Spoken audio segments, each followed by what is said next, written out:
Dubai has long been a hotspot for Indian real estate investors. But with West Asia tensions at play, is the market slowing or just pausing? And more importantly, what does it mean for your money, for Indian buyers? We decode all of this on this edition of Big Business Bet with Mr. Anshuman Magazine of CBRE. He tracks not just the Indian market but also West Asia real estate trends.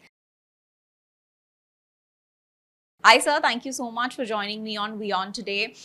Firstly, let's talk about the West Asia market. Now, Dubai sales have been slowing. What is your reading of the situation? Is this a temporary blip because of the West Asia tensions, or do you think it's something more bigger and lasting? See, where we stand today, I think this is temporary. No doubt there's a real conflict happening. It will have an impact on any market. It is Dubai, because the fundamentals are so strong, the impact has not been as much as it would have been in any other market. And we have always seen Dubai as being a safe investment bet. But are investors now more cautious? I think I wouldn't say cautious, but they are waiting and watching. In a situation like this, anywhere in the world, the decision making gets a bit slowed. So people are waiting. But because the fundamentals of Dubai is so strong, I believe in that market that in the medium to long term, it will bounce back. So you were talking about how the Dubai market is fundamentally strong.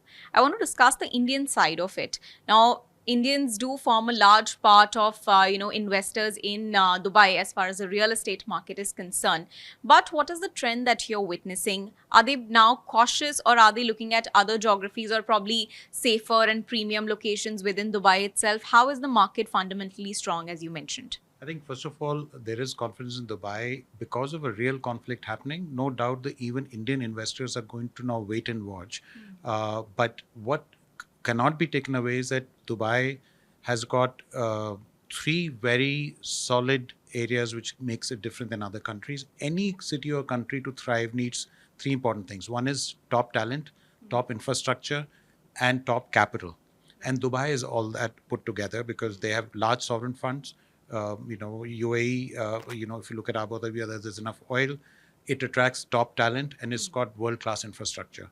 That is not going to be taken away due to this conflict. And then its proximity to India, makes it even more attractive. Right. But yes, in the short term, I'm sure the Indian investors are also going to wait and watch. But in the medium to long term, we will see Indian capital going into this market, especially besides just buying houses. A lot of the Indians who are investing, they are investing for return. And Dubai is one of the few markets that even in a residential investment, you get 6% plus return, which is 3 times what you get in India. Yeah, I was actually just going to talk about that residency and golden visa aspect that Dubai offers. In any way, are these investments looking less attractive given the current situation? I wouldn't say they're less attractive. I think they will be bit of a postponement of decisions. It is still people who are taking golden visa and all. There are people who want to make a base in Dubai, because if you really look at Dubai, is one of the best connected cities in the world, thanks to Emirates. And if you look from trade point of view, thanks to the very efficient port it has, right? So again, that's not going to go away. And so a lot of people who are taking that kind of a golden visa, one is of course for its ease of getting visa and going there more frequently. The other is also using Dubai as a hub to connect to rest of the world. Right. And, a lot of properties coming up in Dubai, new homes coming.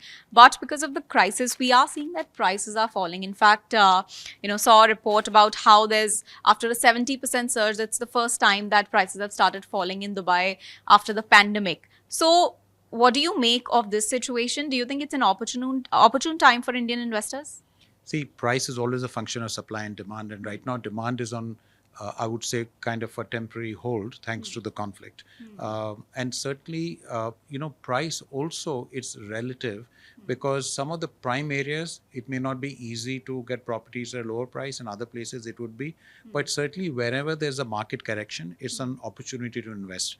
But I would still recommend that people should really do their due diligence properly. And also, if they're investing, they need to take a long-term view. Could prices fall further? What is your reading right now? Very difficult to say because, and one of the reasons why it's difficult to answer that question is we don't know when this conflict is going to end, right? Every day there's a change.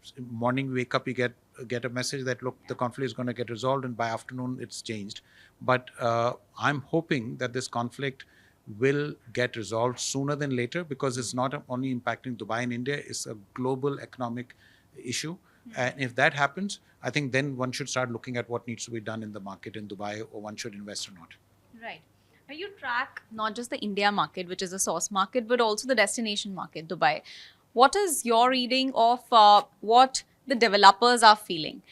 You already mentioned that demand as a function has slowed down right now. Customers are not going for rapid purchases. But at this point in time, how are developers reacting? Have they sort of slowed down their projects, or is that continuing at the same pace? I think slowing down of the projects is not again would be due to demand. It's just right now because of the conflict, the whole supply chain is disrupted. Just that getting, I'm sure the labor, getting things done would be challenging.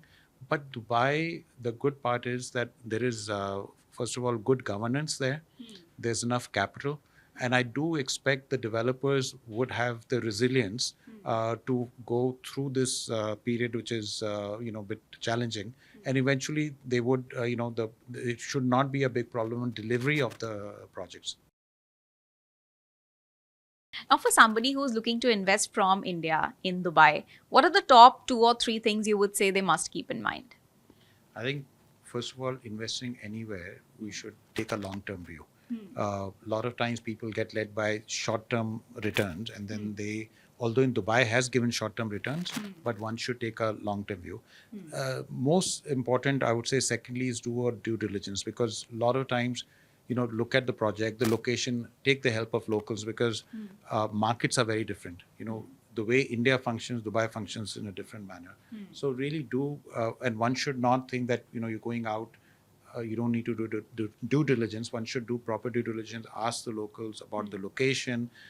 What are the drivers for that location to thrive in the future?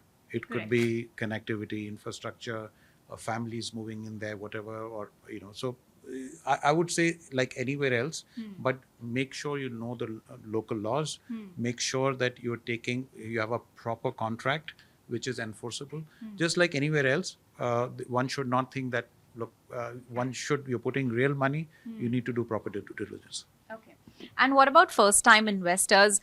Should they invest at this point in time, or should they have a wait-and-watch approach? See, first-time investors this is a good time to do your homework, right? You don't need to plunge straight away. Do your homework, find out about the market. You don't need to wait for the conflict to end to do that. And hopefully, if the conflict ends and things stabilize, by the time, then they would have not wasted their time to understand the market. Good part, unlike in the past, is today, because of going on the net, there's huge information not only on how Dubai works or any other country works. There's information on every project. Do that homework, understand, take advice, and then when they feel confident, and it could also be that they may get some opportunity they may not get later. Right. So they could still go in, and then when the things stabilize, they can jump in. Yeah.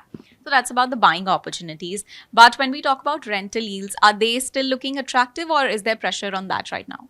See, rental yields is again a function of demand for rental space. Now we are in between. We saw that there was, the number of people who were bit uncomfortable, not bit uncomfortable, uncomfortable with all the conflict. They left, and temporarily also the schools were closed in Dubai, and people are out.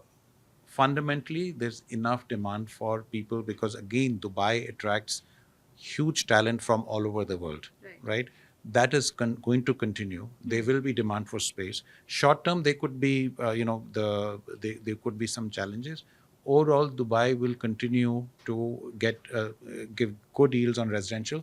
Of course, eventually, if a lot of supply comes in the marketplace, that will compress yields. But I don't see that happening in the near future. Right. And compared to last year's boom, are you seeing good price corrections or deals that people can take advantage of right now? Certainly, I mean, one can. I'm not sure what are the, because like I was mentioning earlier, a lot of the developers would have holding capacity, and I'm sure they're not going to panic and go out in the market and give discounts. However, still, if someone does their homework, and like that's why I mentioned, if you get a good opportunity where you are taking a long-term view, then it's a good time to get into the market. But you need to really make sure that you are getting a real deal which you feel you'll not get in the future. Otherwise, this is like every time one should do a proper homework, due diligence before you jump in. And certainly in the long term, Dubai is a great market, you know. All right. Thank you, sir, for all of those insights. So that's the big takeaway today. Separate short term trends from long term trends. Avoid the short term noise. That's the word coming in from Anshuman Magazine of CBRE on Big Business Bet right here on WION. Thank you for watching.